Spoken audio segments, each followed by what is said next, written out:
Hello everyone, welcome back to the channel. And in today's video, we're going to talk about a final strategy for the prelims, which is in 90 days, precisely 88 days only. We'll also talk about the resources that you should be following at this point of time. Also, what all are the things that are very important and must not be missed during this course of time. And I'll also be focusing on some of the points which I have analyzed during my course of preparation and some pointers which my mentor told me. Also, I'll be telling these things in pointers, so kindly watch the video till the end and let's start the video. The first things first is that static is God. You just cannot depend on current affairs because everybody out there is talking about it, and that you have your seniors are telling you, or you have heard it from somewhere else or something like that.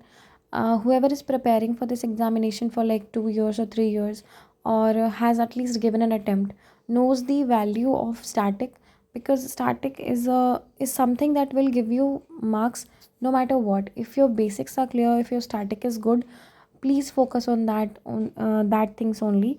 I'll talk about it in the next point also, that how static is going to fetch you good marks, very good marks.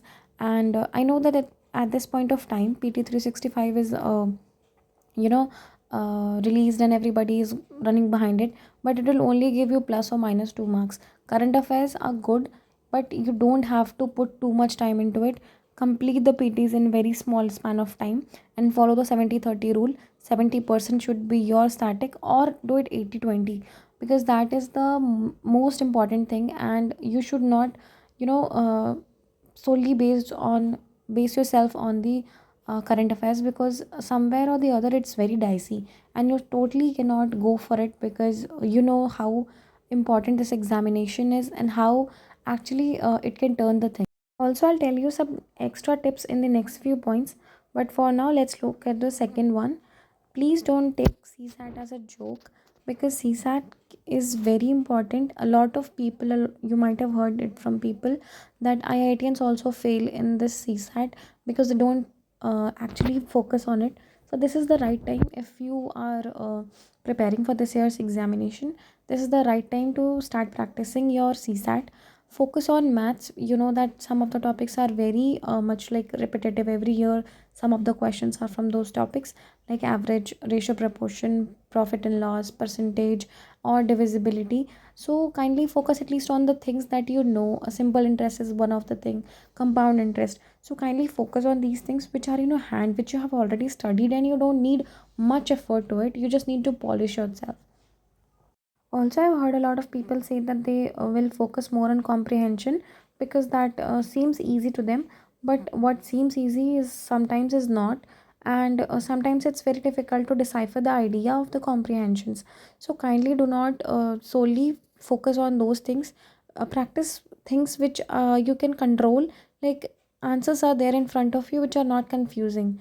Okay, the questions are also not very tough to solve, like they might seem, but when you will look at it or you'll try to solve it, you'll be able to do it very easily. Because I am also not very good in maths, and when I tried to do it, it was quite easy and it did not take much time. So it's my humble request and a suggestion to everybody that please start your CSATs practice if you haven't, because CSAT is no joke and you really need to work hard for it. Also, please don't give much time to it, because you just have to qualify the paper. So pick up your strength, which is your strength and where you can work. Start with the PYQs and you're good to go. If you want a detailed video, please comment down in the comment section so that I can make a detailed video on CSAT, because there's a lot of huss and buzz about it. So let's do it together. Let's move on to the next topic. Next point I'll be discussing later on, because it has something to do with some later points. So let's move on to the fourth one, that is focus on your static with Jeep. Okay, so Jeep is geography, economy, environment, and polity. So here comes one of the tip which my mentor told me. That so I recently went to meet my mentor, and he actually told me some of the things which worked as an eye opener for me, because there are some of the things which we keep missing on. We work hard, but we don't know what is the right way. So he told me to focus on PYQs, along with focus on two subjects which will help me go through the examination in a very easy way.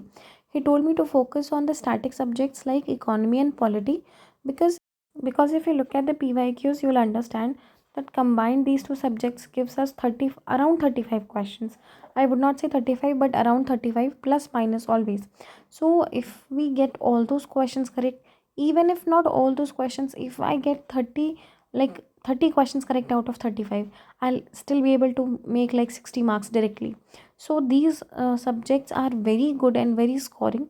Every year from geography, around 7 to 11 questions are being asked. If we are able to convert these questions, how easy it becomes to at least clear the cutoff. Next one is our environment. So environment is quite predictable and also tough. I find it quite tough because there are a lot of things which confuse me, but that is my personal thing. Just working on my weaknesses right now, and I'm sure I'll be able to make through the environment also. So for environment, my only suggestion is to actually work upon the things which are in news, and some of the important topics like biodiversity, climate change, or ecosystem. Don't miss on these topics because these topics are very rigid and they are going to give you marks no matter what. I told you about these four subjects which are totally going to give you good marks and at least clear the cutoff.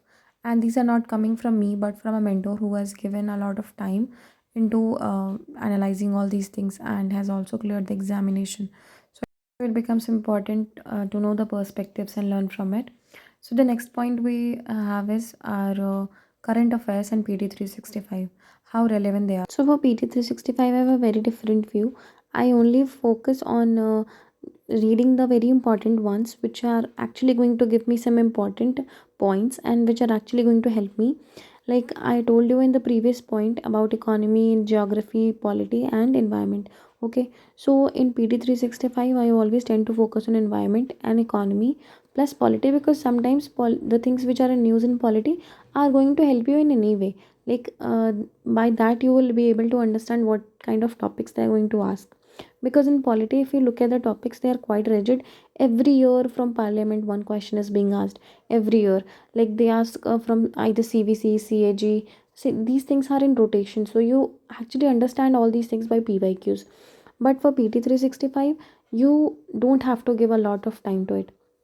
Personally, I can complete it in 1.5 days if it's like about 150 or 200 pages. If more, I take 2 days or 2.5 days, not more than that. Please don't give more than that time. You don't have to focus a lot, you don't have to like read everything. You just have to skim through it to know the basics and understand the things which are in news. Also, the PTs which are being released right now are not the in their full version, like updated ones. They are being covered till like December 2022. So you'll get two more updates. So please do not give too much time to it at this point of time. We'll give like 1.5 days to one, and in this span of time, like in March, just complete its revision for like if you think something is very much important, give it a time, give it a 2 or 3 times revision so that you are very good in that. Along with static, you need to have at least something about current affairs because you cannot go in the examination and just start giving your tukka attempt. So please focus on that also. And that is why I told you also that I'll be talking about this point and some other point also. So this was that point. Also, one thing I want to add that I'm not saying that current affairs is not important. Current affairs is important. You just cannot go and start like taking answers and go into negative marking. Please don't do that, and pick up only the important ones, like which ones you think are important for the prelims. Of course, you have prepared for your mains in previous days. So when mains 365 comes, or like when you have time after your pre, please focus on the things like which were in news. Other subjects you can do after your pre also, so you just don't need to stress about it. And start your revisions, do your revisions very effectively. And at least like I have heard a lot of people say that they have revised for like 10 to 15 times. At least we can do these many revisions. It is important, and also it is not very tough because we know from where the questions are coming. It is so much predictable, we have so many resources, we have so many things in our hands. We can definitely make it. And I want you all to affirm this thing in your life also. Comment down that yes, you are going to make this attempt work, and also you're going to make your efforts count. Thank you for watching the video, and if you like the video, please like the video, share it with your friends, and also tell me if you want another on CSAT. Till then, thank you, bye bye, take care.